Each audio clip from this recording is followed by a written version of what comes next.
What's going on? What the hell's the date today? 28? No. 27.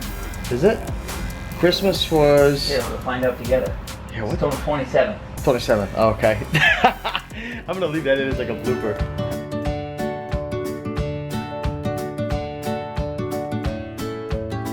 What's going on, everybody on YouTube? Steve again with Raiken Profit over at RaikenProfit.com. Come back to you with another video from day number 27 of 90 days. And people keep asking me, are you drunk? Are you on drugs? I'm just energetic. No, I am just like energetic out of my mind. I'm pumped up. And you want to know, I'm grateful that you guys are following me. So how you feeling, man? Feeling good. I'm really drunk right now. No, I'm just kidding. I'm kidding. I don't drink. Oh my God. I'm not a drinker, not drugs. This is our last. Just having a good time. Yeah, this is our last night, pretty much spending time together and sourcing and doing our thing. And where are you going tomorrow, man? I'm off to Atlanta, Georgia, ATL. No, I'm just kidding. Wow, Yeah, that's awesome, man. I'll tell you right now, this guy, he taught me so much, literally. He taught me sourcing tricks. He taught me different ranks for different categories. He taught me different stores. I mean, Bolo up the you-know-what. Just absolutely crazy, man. So, Jameson, you're a good guy. Thank you, buddy. I do want to apologize. It's, what is it, like 8 o'clock tonight? And I'm just starting my vlog. Today's been crazy. I was at Starbucks for, what, 6 hours today? Literally 6 hours in Starbucks because our internet is horrible over there. And I had a whole bunch of technical issues to deal with in terms of one of my websites that I have. And also, Jameson and I, we released our ungating service, which if you're interested in getting ungated in clothing, shoes, sunglasses, and handbags. We got a special offer going on for a couple days, and it's a ridiculous. What are we charging for it? 20 bucks? 20 bucks. You get ungated and everything. So if you're interested in that, click the link in the description. We're only going to do it for a few days, and we're probably just going to take it down. So if you want to get ungated on Amazon in those categories to sell, check out the link. We'll hook you up for sure. But yeah, guys, we got a ton of stuff we're shipping out today. A ton of stuff. I want to share with you guys a few Bolos that we just found. Jameson, why don't you show him, man? Because it was crazy. What do we got? Number one. Yeah.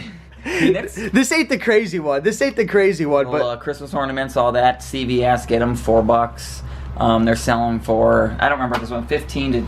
Yeah, it was nothing big, but I think it was a pretty low rank. I think it was in the home category on Amazon. Yeah. So those will sell. You know what? Some of them will sell now. Believe it or not, January Christmas stuff will sell, but definitely next year if it doesn't. What do we got here? Bolo number 2. Fancy fondue set. Where do you source this from? CVS here. It was normally $19.99. It was on clearance for $9.99. As of right now, I think they're at 25 bucks. If you find them, get them in quick, sell them. Some of those, you know what? Some of these items will probably tank a little bit in price, but just get them cheap enough. Right now, they're 50% right at CVS, and then what, a week down the line, they go 75 and then 90%. 90. So that's another Bolo right there. Show them what do we got right here. We got a Zip It Friends. I'm not familiar with this. Zip it up and put them profits in your pocket. All right, things just got weird. We're gonna keep doing it. Let's keep moving. I think we paid. What did you pay? $10 for this? That was originally 20 bucks. I think that's a Walgreens Bolo right there. Yes, Walgreens. Steve found this at Walgreens. I think they're like $10.49 a piece. Something around there. Yeah. And it's going for 30 something. You know what? I think the prices will drop. Yeah. So when this vlog is up, it's going to probably be a week after I shot this. This will be at $8 in a week. I think these are at 30 something right now. But it was a decent rank. There was, I think there was another one that was pink. Yep. That was a lot faster of a seller. So we'll see how that goes. But the big Bolo, you guys, the crazy item that I want to show you guys, that was just like, it was crazy. We just got it from Walmart. Show the people. What do we got here? You can't see his face, but it's a Ninja blender. Ooh, oh, that was scary. Okay, I could not see you on a Ninja commercial with that face. Talk to him about it, man. Paid $62 for this bad boy. Where? Walmart. Walmart. Retail was $159. These are from, looks like from 2013. They might be discontinued, not 100% sure, but they are at $235 on Amazon. We found 3 of them. 2 of them brand new in the box. One of them was damaged. It was behind. And talk to the people too about boxes that are damaged, like even if it has like a little rip or anything like that, because I tell you, I made this mistake, and this is another thing that I've learned from you. Like how do you deal with like if something, like for example, if something's supposed to be sold new and it's got a rip or a big dent, like what's the deal? What's the honest deal with it? I personally would sell it used, maybe like new, very good condition based on the box, and then just put in the description, brand new, box damage, box wear, shelf wear, blah blah blah. If you can, throw up a few photos so they get a better idea. But do not sell that stuff brand new. You're asking for trouble. You're asking to get kicked off. You're asking for defects, and what happens for the new folks out there? Because you know what, I'm gonna just be 100% transparent. I'm so surprised I didn't get kicked off of Amazon when I was brand new, because I didn't know this stuff. Like, I didn't even know what a defect was. I came from eBay, and I know there's a lot of people watching from eBay, and they're used to just eBay's, you know, that's the home of just sell it for parts or missing items. Like, what happens when you get too many, like a negative or something on Amazon? What happens to your ratings? The average seller is probably going to have issues because the average seller is probably only selling 5, 10, 20, 30 things a month. So one defect, say out of 20 sales, that's going to look horrible on your account. Oh my gosh. And I think like from my account, I've sold maybe 7,000 items this year, and I only have like 100 feedback, like 150 feedback. Yeah, oh yeah. So it's such a rarity to get a feedback. I think that it's like a 3-4% chance you're going to get a feedback. So one negative feedback can just kill your whole rating. It seems like, you know, every time I get a feedback, like, and I look and I see the numbers increase, I'm like, oh my gosh, like I'm frightened, I'm terrified. I'm absolutely, you too? Exactly. Because you're just like, it's like 90% of the people who leave a feedback, they're leaving it because they're pissed off. And sometimes it's not even your fault. And leading from that, one thing I want to mention as well is, if you get a negative feedback, it's not the end of the world. I thought it was the end of the world a couple months ago, like when I got a negative feedback, and my feedback was down to like 89%. It was really bad. But thanks to the Green Room, shout out to Craig Morris, shout out to Jameson, I learned that there's ways for you to get your feedback removed. Do you want to share with people, like, real quick, like, what are a few ways? Like, say you get a negative feedback, and let's say you're selling Amazon FBA, and you get a negative feedback that says, the item was broken when I received it. Horrible seller. Like, what are you going to do in that situation? Stuff like that. Usually it's pretty easy to remove it. Open a case with Amazon, and 90% of the time they will remove it because Amazon will take responsibility for that. Once in a while, Amazon is going to ask for proof that the item was brand new. So you just... I've never had that happen to me. I've had it happen one time, and I didn't want to look through my receipts. What do you mean proof? Like they want you to send a receipt to them? Sometimes one of the customers like, oh, blah, blah, blah, my item was broken. Yeah. Amazon won't fess up to it if it was their mistake. They'll say, please provide got this brand new. But I want to, my question is, this is kind of like a little interview. My question is, say somebody asks for like proof, and obviously, you know, how are you going to find the receipt? If you're doing 7,000 items, how are you literally going to find the receipt unless you got it in like order? Exactly. But let's just say that, like, you're like, you know what, what if it's a blender? We spent $80, like, we want our money back. Wait, what was I talking about? I'm gonna edit this out. Defect, negative feedback, how to get it removed. Okay. Yes. So let's just say that we don't have the receipt.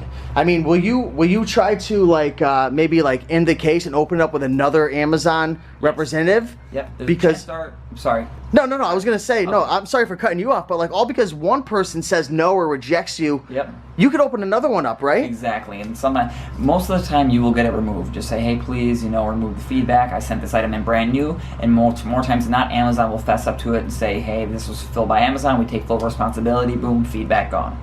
And I had one. I actually had a feedback that was left about 9 months ago, and I went through the process to get it removed, and it got rejected. I don't know if that's ever happened to you. Actually, yes. Yeah, didn't it happen? We'll talk about that in a second. But mine got rejected, and I just gave up. And I'm living with an 89% feedback because, again, I had like 13 feedbacks. It doesn't take much to affect it. And I'm just living with it, and it looks bad. Yeah. You're living on the edge with the defect rate.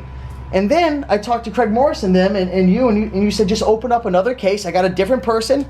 And they took it away. It's easy peasy. And what happened with you? Because I honestly think this is gonna like inspire a lot of people, because so many people, they get hit with the negatives. Sometimes it's out of their control, and they're almost like demoralized. They're like, holy crap, I'm living on the edge. I might get kicked off. It looks horrible. Like, tell them about your situation that happened the other day with the phone call and everything. So I got a negative feedback the other day. A customer said they are overseas, and they had a relative in the United States purchased a toy for me. So the relative got it in the United States and then shipped it on their own overseas on their own. And then the customer that got it was mad and said that items were missing. Man, you got to be watching that shipment, man. You got to keep your eye on that shipment, man. I dropped the ball, maybe. I don't know. But no, anyways, though, so I called, I opened a case with Amazon, and they said, no, sorry, you're crap out of luck. So I called them. They said the same thing. Got the wrong person. Yep. And so then I opened up another case through the thing, because it says right in the feedback that they were a third-party, receiver, like somebody else shipped it, not Amazon, and then they eventually removed it. But you got to be careful. Just you know, don't take advantage of this system, because I imagine Amazon will tighten this up one day because too many people, Definitely. it'll be their fault and they'll get the feedback removed, and eventually Amazon's going to tighten up. So just, you know, use it sparingly. Don't like use it every time you get a negative. It's your fault. Fess up to it. Keep the feedback. You know, like. You gotta take it serious. Exactly, You gotta definitely take it serious, because there's only so many times you're gonna get lucky. Exactly. But you know, don't, again, you guys, if you got negative feedbacks, clean them up immediately. That's one thing that I learned. Another thing that I learned from Jameson was that day when you got that, we were actually rushing. We had to leave. I think we were getting kicked out of the hotel. And you're like, you know what? I'm taking care of this now. Like you sent out your ticket or your request. They declined you, and you're like, you know what? I'm stopping everything now. I'm calling. I'm getting it done. So. Make sure not to let it linger, because all it takes is maybe, what if you get 2 or 3 in one day? Boom, you're gone. Exactly. Don't let it get that far. But yeah, guys, we're getting ready to ship. Sorry again that there's not too much of a vlog today, but I want to come to you with some love on day number 27. Again, guys, if you're interested in getting ungated clothing, shoes, handbags, and sunglasses, offering a special. It is one thing I want to mention is it is a lot easier now to get approved in these categories. So if you've got some connections, or maybe you're familiar with it, try it out for yourself. You may be able to do it. But the reason why we're offering this is because a lot of people have been messaging us saying, hey, we tried it, we don't know the right answers, because they have what, 10, 12 questions and different things you have to choose. You got to find the right link and stuff. So we're helping you out. We helped out a ton of people for free over the last week, but we really want to extend our hand out to more people and help them get engaged in some of the more is the right word, unknown categories. There's not as many sellers, not many people there, less you know, less competition. So if you're interested, check out the link, guys. But you have a good night. We got a busy day. He's heading out to Atlanta. I'm headed out to, you guys, I don't even know. I'll let you know tomorrow. But thanks for watching. We'll see you in the next one. And peace on the streets. Bow.